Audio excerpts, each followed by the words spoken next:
వీక్షకులకు స్వాగతం, నమస్కారం. వైఎస్ఆర్ కాంగ్రెస్ పార్టీ ఆ పేటీఎం గాళ్ళు ఎంత విషపురుగులంటే రాష్ట్రం వాళ్ళు అన్ని రకాలుగా అభివృద్ధి చెందుతూ సంక్షేమ కార్యక్రమాలను అందించుకుంటూ కూటమి ప్రభుత్వం గత 5 ఏళ్ల తాలూకా విధ్వంసాన్ని సరి చేసుకుంటూ ముందుకు వెళతా ఉంటే ఆ నీచులు ఎంత దుర్మార్గంగా వ్యవహరిస్తున్నారో ప్రచారాలు చేస్తున్నారో చూస్తున్నాం. ఈ పేపర్ క్లిప్ ఒక సాక్షి. అంటే ప్రజలు ఎంత విష నింపడానికి ప్రయత్నం చేస్తున్నారో అర్థమవుతుంది మనకి. 5 రూపాయలు కూలి తీసుకునే సన్నాసులు ఏ పోస్టులు పెడుతున్నామో ఏం ప్రచారం చేస్తున్నామో కూడా చూసుకోకుండా విషం చెబుతున్నారంటే వాళ్ళు మనుషుల పశువులన్న కొంచెం ఇంకితం ప్రదర్శిస్తాయి. ఈ సన్నాసులకు వెదవులకి అది కూడా లేదు. ఎక్కడో తెలంగాణలో జరిగిన వార్తను తీసుకొచ్చి ఒక హ్యాష్ ట్యాగ్ పెట్టుకుని ఆంధ్రప్రదేశ్లో జరుగుతున్నట్టు ఈ సన్నాసి ట్వీట్ చేయడం, పోస్ట్ చేయడం, దాన్ని ఆ కూలి నీలి మంద చూడటం, షేర్లు చేసుకోవడం. అంటే జగన్మోహన్ రెడ్డి ప్రజా సమస్యలు మాట్లాడలేక, అసెంబ్లీలో ప్రజల తరపున సమస్యలు లేవనెత్తి అడిగే ధైర్యం లేక, అసెంబ్లీకి వెళ్తే తను చేసిన తప్పులు ఎక్కడ బయటపడతాయో, కూటమి ప్రభుత్వం ఎక్కడ ఎండగడుతుందో, తలకాయ ఎక్కడ పెట్టుకోవాలో తెలియక అసెంబ్లీ కూడా వెళ్లకుండా పారిపోతున్న పరిస్థితి మనం చూస్తున్నాం. రాష్ట్రంలో ఉంటే ప్రజలు ఎక్కడ తరిమి కొడతారన్న భయంతో యలహంక పారిపోయి దొంగచాటుగా ఉండవల్లి వచ్చి వెళ్ళిపోతున్న పరిస్థితి కూడా చూస్తున్నాం. ఈ 22 మాసాల్లో ప్రజల మధ్యకు వచ్చి మాట్లాడిన పరిస్థితి మనం చూడాలి. జగన్ రెడ్డిని ఏనాడు ప్రజల దగ్గరకు రాలా. చీకటి గదిలో కూర్చుని ఆ నీలి మీడియా అద్దె మైకులను ముందు పెట్టుకుని సొల్లు పురాణం చెప్పడం తప్ప జగన్ రెడ్డి రాష్ట్రంలో జరుగుతున్న అభివృద్ధి గురించి కానీ, సంక్షేమ కార్యక్రమాల గురించి కానీ ఒక్క మాట ఇంతవరకు మాట్లాడాల. సుమారుగా 5, 6 కార్యక్రమాలకు పిలుపునిచ్చాడు. ఫీజు రీఎంబర్స్మెంట్ అన్నాడు. ఒక్క విద్యార్థి బయటికి రాలా. ముఖాన్ని ఉమ్మేశారు. పోస్టర్లకు పరిమితం చేసుకుని సోషల్ మీడియాలో తిప్పుకున్నాడు తప్ప రోడ్డు మీదకి వచ్చిన పరిస్థితి లేదు. 4,350 కోట్ల రూపాయలు ఫీజు రీఎంబర్స్మెంట్ బకాయిలు పెట్టి పారిపోయిన జగన్ రెడ్డి ఫీజు రీఎంబర్స్మెంట్ అంటూ రోడ్డు మీదకి వస్తే విద్యార్థులు ఎందుకు కోరుకుంటారు? అది గ్రహించి రోడ్డు మీదకి రాకుండా సోషల్ మీడియాలో పోస్టర్లు వేసుకుని తిప్పాడు. అయిపోయింది. రైతులకు అండగా ఉంటా అన్నాడు. అది పోస్టర్లే. రోడ్డు మీదకి రాలేకపోయాడు. వస్తే ఎక్కడ రైతులు తరిమి కొడతారన్న భయపడి అది క్యాన్సిల్ చేసుకున్నాడు. తెనాలి మాత్రం వెళ్ళాడు. గంజాయి బ్యాచ్ ని, బ్లేడ్ బ్యాచ్ ని పలకరించడానికి. సత్యనపల్లె వెళ్ళాడు. ఎప్పుడో ఒక రౌడీ ఆత్మహత్య చేసుకుని చనిపోతే ఆ విగ్రహావిష్కరణ అంట, దానికి వెళ్ళి 2 ప్రాణాలు తీశాడు. బంగారుపాళ్యం మామిడి రైతుల గురించి మాట్లాడదామని చెప్పి వెళ్ళి అక్కడ దుర్మార్గంగా వ్యవహరించి రైతులు అమ్ముకోవడానికి తెచ్చుకున్న మామిడి పళ్ళని రోడ్డు మీద వేసి తొక్కించి పారిపోయాడు. అలాంటి దుర్మార్గుడు జగన్ రెడ్డి పార్టీలో ఇలాంటి సన్నాసులు తప్ప మనుషులు ఎందుకు ఉంటారు? విచిత్రం ఏంటంటే ఆ పేజీ పేరు ఉషోదయం అంట. ఉషోదయం. ఆ సన్నాసి పేజీకి 91,000 మంది ఫాలోవర్స్ ఉన్నారు. 91,000 మంది. కనీసం దాంట్లో 10 మంది అన్నా వచ్చి ఏంట్రా దరిద్రుడా, ఆ వార్త ఏంటి, నువ్వు పెట్టిన పోస్ట్ ఏంట్రా అని తిడితే అటు ఒళ్ళు దగ్గర పెట్టుకుని పనిచేసేవాడు. వాడు పెట్టిన పోస్ట్ ఏంటంటే సంపద సృష్టి అంటే ఇదే, #EndOfTDP. అరే మీ వల్ల వద్దంటరా? మీ నాయకుడి తండ్రి మహామేతే విశ్వ ప్రయత్నం చేశాడు. నీ నాయకుడు పిల్లి మొక్కలేశాడు. #EndOfTDPనా?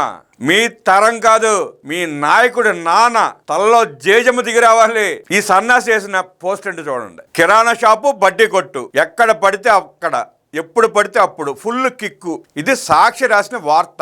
ప్రతి పల్లె, ప్రతి వీధిలో బెల్ట్ షాపు, విచ్చలవిడిగా మద్యం అమ్మకాలు. ఇక వార్తలోకి వెళ్తే సాక్షి పేపరు హైదరాబాద్ ఎడిషన్. రాష్ట్రంలోని ప్రతి పల్లె, ప్రతి వీధి, ప్రతి సెంటర్లో మద్యం బెల్ట్ షాపులు దర్శనమిస్తున్నాయి. ఎలాంటి అనుమతులు లేకుండా కిరాణా దుకాణాలు, బడ్డీ కొట్లు, చిన్న చిన్న దుకాణాల్లో కూడా విచ్చలవిడిగా మద్యం అమ్మకాలు జరుగుతున్నాయి. ఉదయం పాల ప్యాకెట్లు అమ్మినట్టే మద్యం కూడా అమ్ముతున్నారు. పాల ప్యాకెట్ల కంటే ముందే మద్యం సీసాలు, బీరు బాటిల్ దొరుకుతున్నాయంటే అతిశయోక్తి కాదు అంటూ వార్త రాసుకున్నారు. వార్త రాయడం తప్పు కాదు. వాస్తవం జరిగినప్పుడు నిజాలను ప్రజలకు తెలియజేయాల్సిన బాధ్యత మీడియాకు ఉంటుంది, పత్రికలకు ఉంటుంది.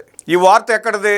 తెలంగాణలో జరిగిన ఇన్సిడెంట్ను తీసుకొచ్చి వార్త రాసుకున్నారు. సాక్షి పేపర్ కూడా హైదరాబాద్ ఎడిషన్ అని చెప్పి రాసుకుంది. ఇక్కడ మనం విమర్శిస్తున్న సాక్షిని కాదు, ఈ పేపర్ కటింగ్ పెట్టి సంపద సృష్టి అంటే ఇదే అంటూ పోస్ట్ చేసిన ఆ సన్నాసిని. ఆ సన్నాసి మళ్ళీ ఎవడో కాదు, వైఎస్ఆర్ కాంగ్రెస్ పార్టీ పేటీఎం కూలీ. ఈ పేటీఎం కూలీని మేనేజ్ చేస్తున్న మేనేజర్ ఒకడు ఉంటాడు కదా సన్నాసి. ఈ సన్నాసులకు ఒక సన్నాసి ఉంటాడు కదా, మళ్ళీ వాడన చూసుకుని ఇలాంటి చేయబాకంటే వెదలారని చెప్పి తిట్టాలి కదా. ఆ కార్యక్రమం లేదు. ఏది పడితే అది తీసుకొచ్చి సోషల్ మీడియాలో విష ప్రచారం చేయడం. సరే, ఈ వార్తల సారాంశం ఎక్కడ జరుగుతుంది, వీళ్ళు ఫోటోలు ఎక్కడ తీసుకొచ్చి వేశారు. ములుగు జిల్లాలోని తాడ్వాయి మండలంలో 220, ఖమ్మం జిల్లాలోని వైరా మండలంలో 200 కంటే ఎక్కువగా, జనగామ జిల్లా స్టేషన్ కన్పూర్లో 190 వరకు బెల్ట్ షాపులోనే రాసుకున్నాడు వార్త. అలాగే నల్గొండ జిల్లా, భువనగిరి జిల్లా, సూర్యాపేట జిల్లా, నిజామాబాద్ జిల్లా, మిర్యాలగూడ, తెలంగాణ వ్యాప్తంగా ఉన్న కొన్ని జిల్లాల పేర్లు తీసుకుని అక్కడ బెల్ట్ షాపులు విచ్చలవిడిగా నడుస్తున్నాయంటూ వార్త రాసుకున్నాడు. వాస్తవం అయితే రాసుకోండి, దానికి ప్రభుత్వం సమాధానం చెప్తుంది. నిజమా కాదా, బెల్ట్ షాపులు ఉన్నాయా లేదా అని తెలంగాణ ప్రభుత్వం చూసుకోవడం సాక్షి పత్రిక మీద. అబద్ధమైతే వివరణ కోరద్ది, నిజమైతే సరిదిద్దుకుంటుంది. కానీ దీనికి ఆంధ్రప్రదేశ్కి సంబంధం ఏంటి? ఈ నీచులు, ఈ బుద్ధిహీనులు ఆంధ్రప్రదేశ్కి ఈ వార్తని ఆపాదిస్తూ సర్క్యులేషన్ చేయటం ఏంటి? పైగా ఎండ్ ఆఫ్ టీడీపీ అంట. అరే సన్నాసి, నీలాంటి కూలి కుక్కలు ఆ టీడీపీ జెండా వైపు చూడటానికి కూడా పనికిరారా? టీడీపీ జెండా వంక చూడాలంటే దానికి ఒక అర్హత ఉండాలి. మీలాంటి కుక్కల వల్ల కాదు, మీరు చూడలేరు.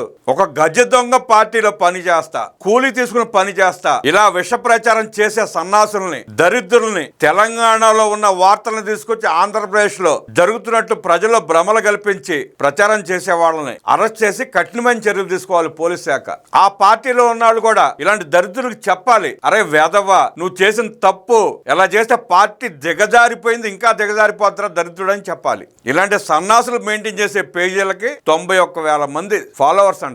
అంటే వాడు ఫాలోవర్స్ ని పెంచుకుని ఎంత విష ప్రచారం చేస్తున్నాడో గమనించండి. ఉషోదయం మంచి పేరు పెట్టుకోవడం కాదు, మనిషిలా ప్రవర్తించు. నీకు కూలి ఇచ్చే నీ నాయకుడు ఓడిపోయాక రాష్ట్రం వదిలిపెట్టి పారిపోయాడు, పొరుగు రాష్ట్రంలో తలదాచుకుంటున్నాడు. మీలాంటి నీలి కుక్కలను అడ్డం పెట్టుకుని విష ప్రచారం చేసి ప్రజల్లో విషం నింపే ప్రయత్నం చేస్తున్నాడు. అది మీ వల్ల కాదు. ప్రజలు స్పష్టంగా మెట్టుతో చాచి కొట్టిన తర్వాత కూడా మీలో ఇంకా మార్పు రావడం లేదంటే మీరు ఎంత దరిద్రులో అర్థమవుతుంది. ప్రజల పక్షాన పోరాడలేని, ప్రజా సమస్యలు లేవనెత్తలేని మీకు పార్టీ ఎందుకయ్యా? జగన్ రెడ్డి మూసుకుని పోరాదా? ఎందుకు శనిలా దాపురించావు రాష్ట్రానికి? 5 ఏళ్లు పిక్కుతున్నావు, 5 ఏళ్లు సర్వనాశనం చేసావు, రాష్ట్రాన్ని లూటీ చేసావు, దోచుకున్నావు, లక్షల మంది ప్రాణాలు తీసుకున్నావు, లక్షల కుటుంబాలు ఉసురు పోసుకున్నావు. ఇంకా సిగ్గు శరం లేకుండా దోచుకున్న దాంతో సరిపెట్టుకోకుండా మళ్ళీ రాష్ట్రం మీద పడి దోచుకునే ప్రయత్నం చేస్తున్నావు. నీకు స్పష్టంగా 2024 ఎన్నికల్లో ప్రజలు ఎండ్ కార్డు వేశారు. అదే నీకు నీ పార్టీకి ఎండ్. ఇక నువ్వు ఎంత చించుకున్నా, ఎంత విష ప్రచారం చేసినా, నీలి కుక్కలను అడ్డం పెట్టుకుని ప్రజల విషాన్ని నింపే ప్రయత్నం చేసినా నిన్ను నమ్మరుగాక నమ్మరు. ఆ కూలి కిరాయి మందకి డబ్బులు ఇవ్వడం కూడా నీకు బొక్కే. ఇక్కడ ఆపేయి, ఆ కూలి డబ్బులను మిగులుతాయి నీకు.